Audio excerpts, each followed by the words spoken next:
ये है शहर का सबसे आलीशान और सबसे बड़ा बंगला, और हॉल में जो कोट पैंट पहने बैठे हैं वो हैं इस बंगले के मालिक पृथ्वीराज वर्धन। और जो स्टाइलिश साड़ी, सोने का हार, सोने का बाजूबंद, सोने की चूड़ियां और कंगन, सोने का मंगलसूत्र पहने बैठी हैं वो है इस घर की मालकिन आस्था। लगता है अब इसका बंटवारा करने का वक्त आ गया है। आप बिल्कुल सही कह रहे हो। मैं तो सोच रही हूँ जितनी जल्दी ये काम हो जाए उतना ही अच्छा है। आप बिल्कुल सही कह रही हैं श्रीमती जी। मैं बहुत जल्दी बंटवारे का इंतजाम करता हूँ, लेकिन उससे पहले ये शादी हो जाए। उन दोनों की बातें उनसे कुछ दूर खड़ी स्टाइलिश साड़ी और आस्था जी की तरह ही गोल्ड ज्वेलरी पहने उनकी बड़ी बहू अंजलि सुन रही थी। मैंने तो कभी सपने में भी नहीं सोचा था कि इस हर्षवर्धन बंगले का बंटवारा होगा। मैं ऐसा कभी नहीं होने दूंगी, चाहे इसके लिए मुझे कुछ भी करना पड़े। ये है नेहा और आनंद जो मजदूरी करने जा रहे हैं, और ये सुबह के नाश्ते के झूठे बर्तन लेकर सलवार सूट पहने निकली इनकी बड़ी बेटी स्वाति। अब ये घर के सामने बने ओटले पर ही हमेशा की तरह झूठे बर्तन धोएगी और गंदा पानी भी बहाएगी, जिस वजह से अपने घर के दरवाजे पर खड़ी उसकी पड़ोसन ज्योति। ये तू क्या कर रही है स्वाति? तू बर्तन घर के सामने मत धोया कर, गंदा पानी पूरी रोड पर फैलता और बदबू भी आती है। घर के सामने बर्तन ना धोऊं तो कहाँ धोऊं ज्योति आंटी? मेरे घर के साथ साथ बाथरूम भी छोटा है, उसके अंदर बर्तन धोते नहीं बनते। मेरी मजबूरी समझा करो। भगवान भी कमाल करता है, किसी को हर्षवर्धन जैसे बंगले में पैदा करता है तो किसी को तेरे जैसे गरीब बनाकर भेजता है। भगवान की मर्जी के आगे हम क्या कर सकते हैं ज्योति आंटी?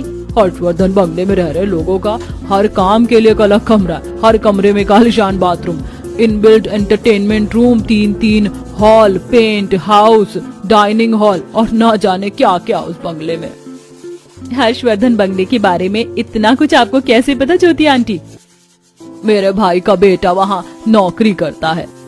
इधर ज्योति स्वाति को हर्षवर्धन हवेली के बारे में बता रही थी। उधर जिस कंस्ट्रक्शन साइट पर उसके माता पिता नेहा और आनंद काम कर रहे थे वहाँ ठेकेदार अशोक और बिल्डर संदीप। जैसा मैंने आपको हर्षवर्धन हवेली का मिनी मैप दिया था, ठीक वैसे ही हूबहू छोटी हवेली आपको बनाना है। आप बेफिक्र रहो संदीप जी, आपने जो डिजाइन मुझे दिया है मैं आपको बिल्कुल वैसा ही बंगला बनाकर दूंगा। उन दोनों की बातें सुनकर सिर पर सीमेंट की बोरी रखे नेहा और आनंद। ये हम इस साल की चौथी ऐसी बिल्डिंग पर काम कर रहे हैं जो हर्षवर्धन हवेली की नकल होगी। इतना कहकर वो दोनों अपने काम में लग जाते हैं। 5 बजते ही छुट्टी होने पर नेहा और आनंद अपने घर के लिए पैदल ही निकलते हैं। जब तक वो घर पहुंचते हैं तब तक शाम के 6 बज जाते हैं। उनके घर पहुंचने से पहले ही स्वाति ने घर के कोने में बने चूल्हा स्टैंड पर रखे गैस चूल्हे पर सब्जी और रोटी बना ली थी। मम्मी पापा आप दोनों जल्दी से हाथ मुंह धो लो, तब तक मैं आपके लिए खाना परोसती हूँ।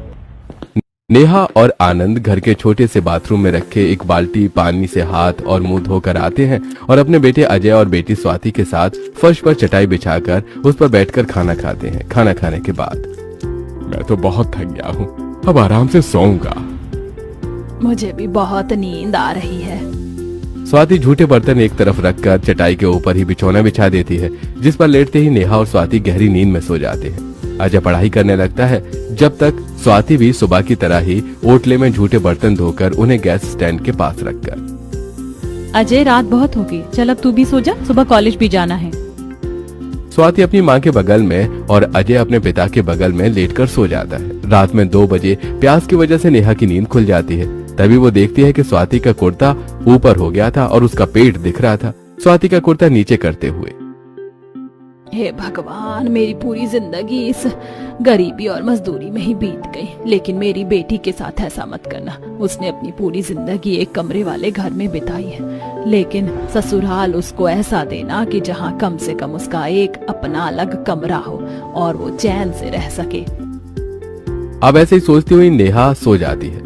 अगली सुबह अपने मम्मी पापा के काम पर और छोटे भाई के कॉलेज जाने के बाद स्वाति घर के सामने वाले ओटले पर कपड़े धो रही थी कि तभी वहाँ से गुजर रही कार पर उससे गंदे पानी के छींटे पड़ जाते हैं। उसके घर से कुछ दूरी पर कार रुकती है। घबराई हुई स्वाति कार के पास जाकर, मुझे माफ कर दीजिए, गलती से गंदे पानी का छींटा आपकी कार पर पड़ गया, मैं अभी साफ कर देती हूँ।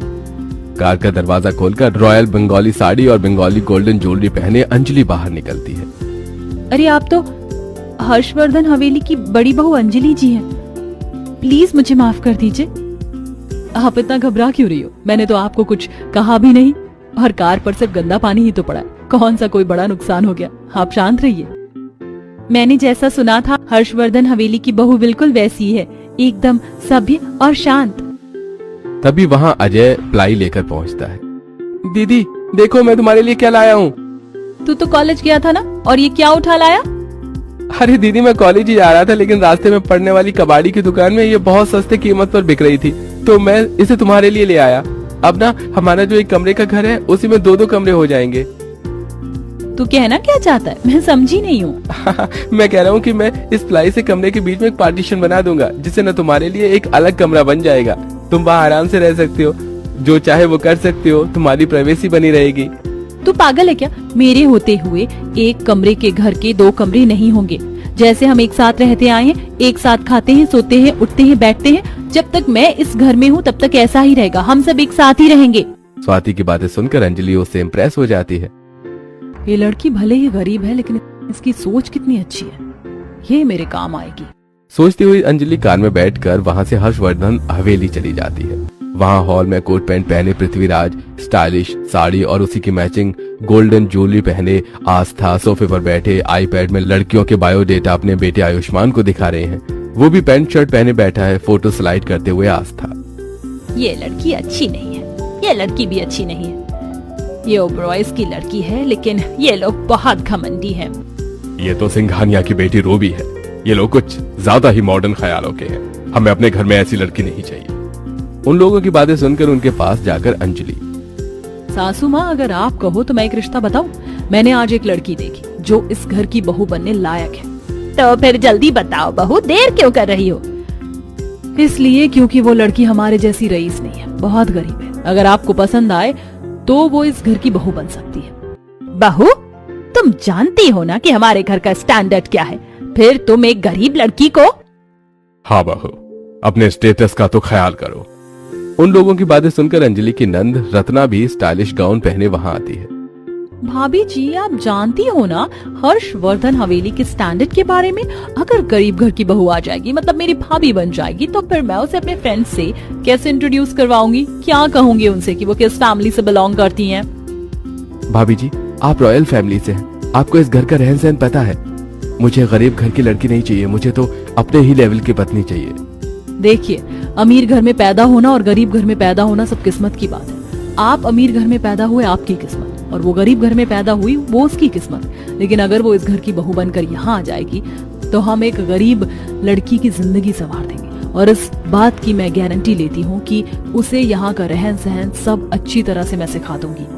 लेकिन बहू, उसकी खानदान, फैमिली, पापा जी, वो लड़की एक बार हर्षवर्धन खानदान से जुड़ जाए, वो भला किसी खानदान की पहचान की मोहताज कहाँ रहेगी? फिर तो वो भी हर्षवर्धन खानदान के नाम से जानी जाएगी। बात तो तुम बिल्कुल सही कह रही हो बहू, लेकिन शादी तो आयुष्मान को करनी है, वो बताएगा क्या करना है। भाभी जी आप अगर कोई फैसला आपने लिया है तो सोच समझ कर ही लिया होगा, इसलिए भाभी जी जो कहेंगी मैं वो करूंगा। वो दोनों आपस में बातें कर ही रहे थे कि तभी वहां अंजलि की कार आकर रुकती है। कार से उतरकर अंजलि, एक्सक्यूज मी, क्या आप लोग मुझे बता सकते हैं कि नेहा जी और आनंद जी इस वक्त मुझे कहाँ पर मिलेंगे? अरे ये तो हर्षवर्धन खानदान की बहू है, भला इन्हें नेहा और आनंद से क्या काम? नेहा और आनंद की तरफ इशारा करके, यही है नेहा और आनंद। मैं आपसे मिलने आपके घर गई थी तो आपकी बेटी से पता चला कि आप यहाँ मजदूरी कर रहे हैं, तो मैं आपसे मिलने यहीं चली आई। मुझे आपसे बहुत जरूरी काम है। जी मेम साहब, बताइए आपको हमसे क्या काम है? देखिए, मैं घुमा फिरा की बात नहीं करूंगी। मैं अपने देवर के लिए आपकी बेटी का हाथ मांगने आई हूँ। ये कैसा मजाक है मेम साहब? देखिए मेम साहब, हम गरीबों से इस तरह का मजाक अच्छा नहीं है। मैं मजाक नहीं कर रही हूँ, सच कह रही हूँ। मैं सच में अपने देवर की शादी आपकी बेटी से करवाना चाहती हूँ। मेम साहब, आपने हमारी बेटी को कब देखा और उसमें ऐसा क्या देखा कि उसे एक कमरे के घर में रहने वाली को हर्षवर्धन हवेली की बहू बनाने का फैसला कर लिया? मैं आज सुबह ही आपकी बेटी से मिली हूँ और मुझे उसमें अपनी देवरानी बनने के सारे गुण दिखे, और मैं कोई सही फैसला करने में देर नहीं करती। अब आप अपना फैसला बताइए। कहीं मैं सपना तो नहीं देख रहा ना? अगर ये सपना है तो मैं सपने में ही अपनी बेटी को हर्षवर्धन हवेली की बहू बनते देखना चाहता हूँ। भगवान करे ये सपना कभी कभी ना खत्म हो। इसका मतलब आपने इस रिश्ते के लिए हामी भर दी है। किस्मत गरीब का दरवाजा खटखटाए और वो गरीब दरवाजा न खोले, ऐसा कभी हो सकता है क्या? ठीक है, फिर मैं आज से ही हर्षवर्धन हवेली में शादी की तैयारियां शुरू करवाती हूँ। और हाँ, आपको शादी में होने वाले खर्च की चिंता करने की कोई जरूरत नहीं। इस शादी का खर्चा हर्षवर्धन खानदान ही उठाएगा। हर्षवर्धन बंगले को वहां के नौकर संतोष, काजल, मुस्कान, अजय और रोहन फूलों की माला से सजाने लगते हैं। गार्डन की घास लॉन मोवर से कट करते हैं। पूरी हवेली में लाइट्स लगाते हैं। नौकरों को काम करता देख डिजाइनर साड़ी और उसी की मैचिंग गोल्डन ज्वेलरी पहने अंजलि। सारी तैयारियां अच्छे से होनी चाहिए। मेरे इकलौते देवर की शादी है, कुछ कमी नहीं रहनी चाहिए। तभी वहाँ अंजलि का पति विवेक आता है। अंजलि, तुम बेवजह ही परेशान हो रही हो। सब तैयारियां प्लान के हिसाब से ही चल रही हैं। सुबह से लगी हुई हो, थोड़ा आराम कर लो। अभी मैं आराम कैसे कर सकती हूँ विवेक, अभी मुझे शादी की शॉपिंग के लिए जाना है। अच्छा ठीक है, तुम यहाँ ध्यान रखो, मैं सासू माँ के साथ शॉपिंग करने जा रही हूँ। अंजलि अपनी सास को साथ लेकर कार से शहर के सबसे अच्छे ज्वेलर से स्वाति के लिए सोने की ज्वेलरी जैसे कमरबंद, बाजूबंद, मंगलसूत्र, नाक की नथ, कान के झुमके, हार, कंगन, चूड़ियां, अंगूठियां, पायल और बिछिया खरीदती है। ज्वेलरी शॉप के बाहर ज्वेलरी से भरा बैग पकड़े अंजलि। मेरी होने वाली देवरानी के गहनों की शॉपिंग तो हो गई, अब उसके और देवर जी के लिए डिजाइनर लहंगा और उसकी मैचिंग शेरवानी खरीदना बाकी है। बहू, तुम्हें इतना खुश मैंने पहले कभी नहीं देखा। तुम्हें देखकर ऐसा लग रहा है जैसे तुम्हारी ही शादी हो। सासू माँ, मैं खुश क्यों ना हूँ, मेरा प्लान जो सक्सेसफुल होने वाला है। अंजलि शादी की शॉपिंग में बिजी थी तो बंगले सजाने के बाद सभी सर्वेंट स्वाति के घर को भी फूलों और लाइटों से सजा देते हैं और फिर स्वाति के घर के सामने ही गुलाब के फूलों से शादी का मंडप तैयार करते हैं। हर्षवर्धन हवेली के सर्वेंट्स को मंडप सजाता देखकर अपने घर के दरवाजे पर खड़ी स्वाति को पड़ोसन ज्योति नेहा से, तेरी बेटी के तो भाग्य ही चमक गए। वो पूरी जिंदगी और एक चीज के लिए तरसी और आज वो ऐसे घर में जाएगी जहाँ भगवान ने हर चीज जरूरत से ज्यादा दी है। हर्षवर्धन हवेली सज चुकी थी। स्वाति का घर बारात की मेहमान नवाजी करने के लिए तैयार था। शाम होते ही डिजाइनर साड़ी की मैचिंग ज्वेलरी पहने आस्था, कोट पैंट पहने पृथ्वीराज और विवेक, डिजाइनर लहंगा और उसकी मैचिंग ज्वेलरी पहने अंजलि, गाउन का मैचिंग नेकलेस पहने रत्ना और हर्षवर्धन हवेली के सभी नौकर डिजाइनर इंडो वेस्टर्न शेरवानी पहने घोड़ी पर सवार आयुष्मान की बारात लेकर स्वाति के घर पहुंचते हैं। स्वाति भी डिजाइनर लहंगा और अंजलि के खरीदे हुए गहने पहने मंडप में आयुष्मान का इंतजार कर रही थी। उसी के पास नई साड़ी, नई शर्ट पैंट और कुर्ता पजामा पहने उसके भाई और मम्मी पापा भी बैठे थे। अब 7 फेरे लेकर स्वाति आयुष्मान के साथ अपने घर से विदा होकर हर्षवर्धन बंगले में जाती है। बंगले के हॉल की तरह ही फर्निश्ड और आलीशान बेडरूम के बेड में स्वाति पहली सुबह नींद खुलते ही नहाने के लिए बाथरूम ढूंढती है। जैसे स्वाति बेडरूम से अटैच वॉशरूम की दरवाजा खोलती है तो उसे दिखता है जकूजी, बाथटब, शावर और चमचमाती फर्श। ये क्या है भला? यहाँ करते क्या होंगे? ज्योति आंटी ने मुझे बताया था कि हर्षवर्धन बंगले में हर काम के लिए अलग कमरा होता है, तो इस कमरे का बाथरूम भी अलग कमरे में ही होगा। ये सोचकर स्वाति एक हाथ में साड़ी लिया और दूसरे में टॉवल बाथरूम ढूंढने निकल पड़ती है। स्वाति पहला दरवाजा खोलती है तो उसे दिखता है मिनी थिएटर। इस कमरे में क्या इतनी सारी कुर्सियां रखी हुई हैं? फिर दूसरे दरवाजे के पीछे दिखता है फुली फर्निश्ड मॉड्यूलर किचन। अब ये कौन सा कमरा है? दिखने में तो किचन लग रहा है। नहाने के बाद ही किचन के अंदर कदम रखूंगी। तीसरे दरवाजे के पीछे एंटरटेनमेंट रूम में पूल टेबल देखकर बड़ी अजीब सी टेबल है, इसका क्या इस्तेमाल होता होगा? बड़े लोग हैं, कुछ ना कुछ तो करते ही होंगे। चौथे दरवाजे के पीछे स्वाति देखती है पेंटिंग्स का कलेक्शन। अब एक एक करके स्वाति ने फर्स्ट फ्लोर के सभी कमरों के दरवाजे खोलकर देखे, लेकिन उन कमरों में उसे बाथरूम कहीं नहीं दिखता। तभी वो निराश वापस अपने बेडरूम में आ जाती है। तब तक आयुष्मान की नींद भी खुल चुकी थी। नाइट ड्रेस पहने आयुष्मान। स्वाति, ये तुम साड़ी और टॉवल ये कहाँ से चली आ रही हो? इस कमरे में बाथरूम नहीं था तो मैं बाथरूम ढूंढने गई थी, लेकिन मुझे बाथरूम कहीं नहीं मिला। तभी वॉशरूम का दरवाजा खोलकर आयुष्मान, अरे ये है हमारे बेडरूम से अटैच आलीशान वॉशरूम। वॉशरूम मतलब? अरे वॉशरूम मतलब बाथरूम। मैंने कभी ऐसा बाथरूम नहीं देखा ना, इसीलिए मैं पहचान नहीं पाई। मेरे घर के छोटे बाथरूम में एक नल लगा है, उसके नीचे बाल्टी रखी है और बस। अरे चलो मैं तुम्हें वॉशरूम के बारे में बताता हूँ। अब नहा धोकर नई साड़ी और शादी वाले गहने पहनकर स्वाति किचन में जाती है, जहाँ इलेक्ट्रॉनिक चूल्हे पर दम बिरयानी का बड़ा सा बर्तन और किचन की जल रही सभी लाइट्स को देखकर। इस हवेली के लोग बिजली की बचत करना जानते ही नहीं है, बेवजह ही लाइट चालू करके रखते हैं। ये सोचकर स्वाति वॉल में लगे सभी स्विच ऑफ कर देती है, जिसमें इलेक्ट्रिक चूल्हे का स्विच भी था। स्विच ऑफ करने के बाद स्वाति किचन से बाहर जाती है। उसे किचन से बाहर जाते हुए हेड ऑफ द सर्वेंट, वो टाई लगाए, ब्लैक कोट और पैंट पहने संतोष देख लेता है। अरे ये छोटी बहू रानी किचन में क्या कर रही थी? सुबह के नाश्ते के बाद हॉल की तरह ही फर्निश्ड डाइनिंग हॉल में बैठे स्टाइलिश कुर्ता पजामा पहने पृथ्वीराज जी, विवेक और आयुष्मान, स्टाइलिश साड़ी और गोल्डन ज्वेलरी पहने आस्था, स्वाति और अंजलि और स्टाइलिश वेस्टर्न गाउन पहने रत्ना को black and white coat pant मतलब सर्वेंट ड्रेस पहने काजल, मुस्कान, अजय और रोहन शाही पनीर, दही बड़ा, आलू पराठा, मशरूम और सब्जी और तंदूरी रोटी सर्व करते हैं। लास्ट में संतोष सबको दम बिरयानी सर्व करता है। दम बिरयानी का पहला बाइट लेते ही पृथ्वीराज जी, अरे आप इस हवेली के सबसे भरोसेमंद और सबसे पुराने सर्वेंट हैं और आप ही से इतने स्पेशल ओकेजन पर गलती हो गई। कौन सी गलती सर?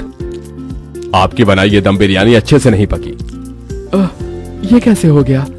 ध्यान रहे आगे से ऐसी गलती ना हो।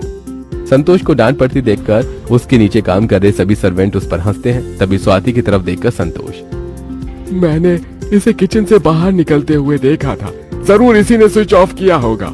इस लड़की की औकात मेरे सामने खड़े होने तक की नहीं है और आज इसकी वजह से मुझे पहली बार डांट पड़ी और ये सब भी मुझ पर हंस रहे हैं।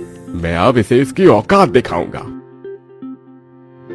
बहू जल्दी से खाना खा लो, फिर अपने खानदानी परंपरा के अनुसार तुम्हारे हाथों शहर के गरीबों को तोहफे भी तो बांटने हैं। न जाने तुम्हारे हाथों आज किस किस की किस्मत चमकेगी।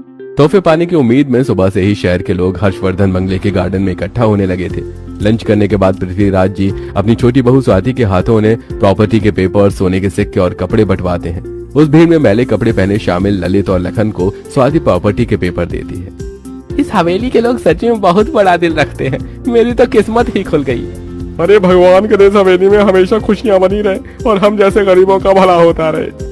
जिस समय स्वाति गरीबों लोगों को तोहफे बांट रही होती है, उसी समय अंजलि के कमरे में जाकर आयुष्मान, भाभी जी आप ही ने मेरी शादी एक कमरे के घर में रहने वाली लड़की से करवाई है। अब आप ही उसे इस घर के तौर तरीके सिखाइए। उसे कुछ भी नहीं आता है, सुबह बाथरूम ढूंढ रही थी। आप चिंता मत करिए देवर जी, मैं अपनी देवरानी जी को सब सिखा दूंगी। लोगों को तोहफे बांटकर स्वाति के फ्री हो जाने के बाद संतोष को साथ लेकर अंजलि स्वाति को हर्षवर्धन बंगले के हर एक कमरे में ले जाकर उसके बारे में बताती है। शुरुआत हॉल की लाइटिंग से करती है। स्वाति को हॉल ले जाकर अंजलि ताली बजाती है तो लाइट हॉल की ऑन हो जाती है।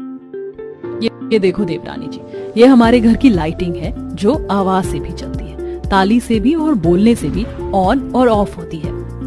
तभी स्वाति को मिनी थिएटर ले जाकर अंजलि, देवरानी जी ये है इस घर का मिनी थिएटर। यहाँ पूरा परिवार एक साथ बैठकर लेटेस्ट रिलीज मूवीज और वेब सीरीज देखते हैं। तुमने डाइनिंग हॉल तो देख ही लिया है, अब मैं तुम्हें बंगले की लिफ्ट दिखाती हूँ। स्वाति को हॉल में लगी लिफ्ट के पास ले जाकर अंजलि, ये है इस हवेली की लिफ्ट, बटन दबाओ और हवेली के किसी भी फ्लोर में आओ जाओ।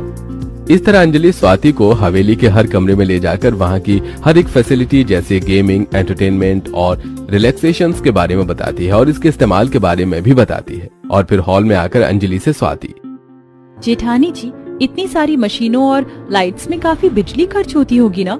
अब बिजली के बिल की चिंता मत करो देवरानी जी, बस हर्षवर्धन बंगले की सभी फैसिलिटीज का मजा लो।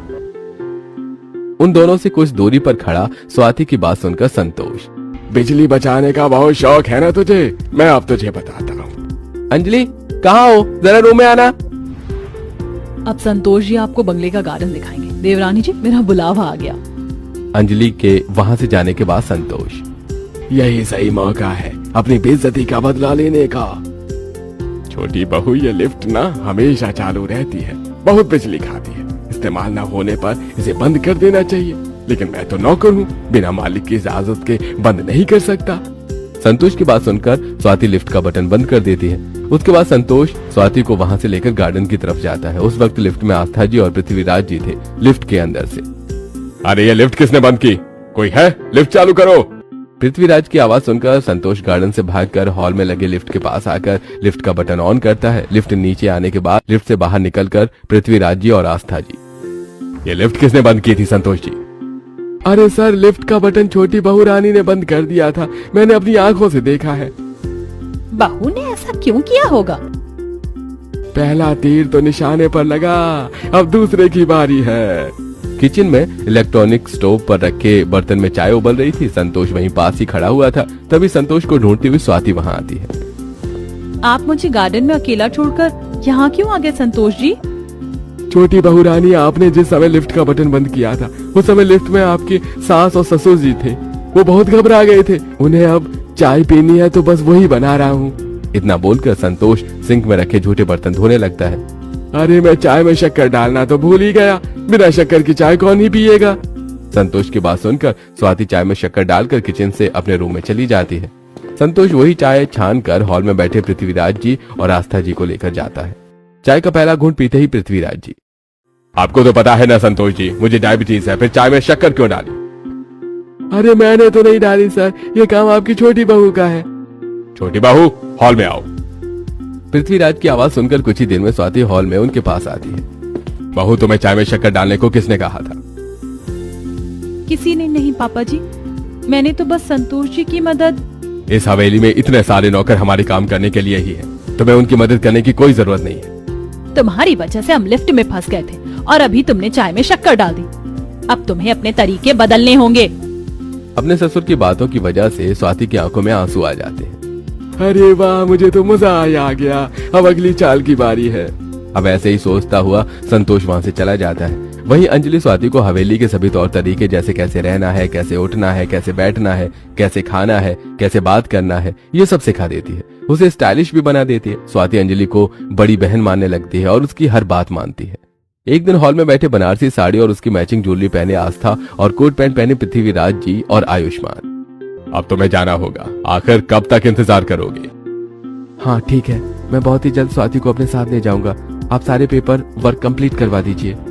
वो तीनों जब आपस में बातें कर रहे थे तभी वहां अंजलि आ जाती है, लेकिन सिर्फ अधूरी बात सुनकर भागकर स्वाति के रूम में जाती है।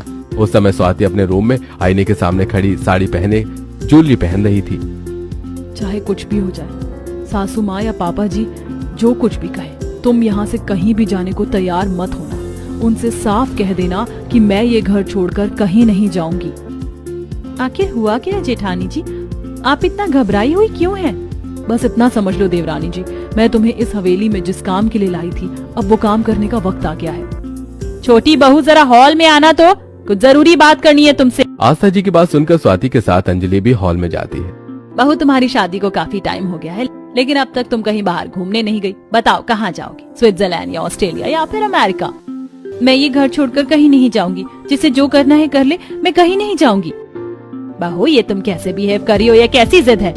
मुझे जेठानी जी ने हवेली से बाहर जाने से मना किया है, इसीलिए मैं यहाँ से बाहर कहीं नहीं जाऊंगी। बड़ी बहू, तुमने छोटी बहू से ऐसा क्यों कहा? पापा जी, मैंने आपकी और सासू माँ की सारी बातें सुन ली थी। मैं इस हवेली का बंटवारा हरगिज नहीं होने दूंगी, चाहे उसके लिए मुझे कुछ भी करना पड़े। ये तुम क्या कह रही हो? बड़ी बहू, ऐसा हमने कब कहा? मैंने उस दिन आपकी बातें सुनी, आप कह रहे थे बंटवारा कर देंगे, अलग कर देंगे। अच्छा, तुम उस दिन की बात कर रही हो। उस दिन मैं और तुम्हारे ससुर जी एक साथ नॉवेल पढ़ रहे थे। एक लाइन में वो पढ़ रहे थे, दूसरी में मैं। शायद वही तुमने सुना होगा। हम बंटवारा कर देंगे, अलग कर देंगे। सही कहा ना बहू? हाँ, मैंने यही बात सुनी थी। तुम भी ना बहू कुछ भी सोच लेती हो, हमसे एक बार तो बात कर लेती। मैंने सोचा आप दोनों हर्षवर्धन बंगले के बंटवारे की बात कर रहे हो, और मैं नहीं चाहती थी कि बंगले का बंटवारा हो, इसीलिए मैंने एक कमरे वाली गरीब लड़की को अपनी देवरानी बनाया। ये तुमने क्या किया बहू? अंजलि स्वाति से अपनी पहली मुलाकात के बारे में सबको बताती है। स्वाति उस दिन घर का बंटवारा ना करने की बात कर रही थी। उसकी इसी बात से इम्प्रेस होकर मैंने इसे अपनी देवरानी बना लिया, ताकि हर्षवर्धन हवेली का बंटवारा ना हो सके। मैं बेवजह ही खुश हो रही थी कि मुझे इतना बड़ा परिवार मिला, सब इतना प्यार करते हैं। मेरी जेठानी मुझे छोटी बहन मानती है, लेकिन मुझे नहीं पता था कि जेठानी जी मेरा इस्तेमाल कर रही हैं। मुझे माफ कर दो देवरानी जी, मैं सच में आपको अपनी छोटी बहन मानती हूँ। अब जब मुझे पता चल गया कि मुझे इस हवेली में किस लिए लाया गया था, तो मुझे लगता है कि यहाँ मेरा रहना ठीक नहीं होगा। ये तुम क्या कह रहे हो देवरानी जी? वैसे भी यहाँ के नौकर भी मुझसे ज्यादा हैसियत रखते हैं। मैं जानती हूँ कि संतोष जी मुझे पसंद नहीं करते। उस दिन मेरी गलती की वजह से उन्हें डांट पड़ी, जिस वजह से वो आप सबकी नजरों में मुझे गिराने की कोशिश कर रहे थे। मैं सब जानती हूँ, लेकिन उनकी उम्र का लिहाज करके मैंने कभी कुछ नहीं बोला। वहीं पास ही खड़ा संतोष स्वाति की सारी बातें सुन रहा था। तभी स्वाति के पास आकर संतोष, मुझे माफ कर दो छोटी बहू रानी जी, मुझसे बहुत बड़ी गलती हो गई। मैंने आपको बहुत गलत समझा। इस हवेली में रहकर भूल गया था कि मैं भी एक नौकर ही हूँ। मुझे किसी से कोई शिकायत नहीं है। मुझसे कोई गलती हो गई हो तो मुझे आप सब माफ कर देना। देवरानी जी, जो हुआ वो मेरी गलतफहमी की वजह से हुआ, लेकिन अब तुम इस घर की बहू हो। बड़ी बहू एकदम ठीक कह रही है। छोटी बहू, अब तुम भी हर्षवर्धन हवेली की बहू हो और यहाँ से कहीं नहीं जाओगी। भले ही एक गलतफहमी की वजह से एक कमरे के घर में रहने वाली बड़े बंगले की बहू बन गई थी, लेकिन बड़े बंगले में रहने वालों ने बड़ा दिल दिखाकर उसे अपने खानदान का हिस्सा मान लिया।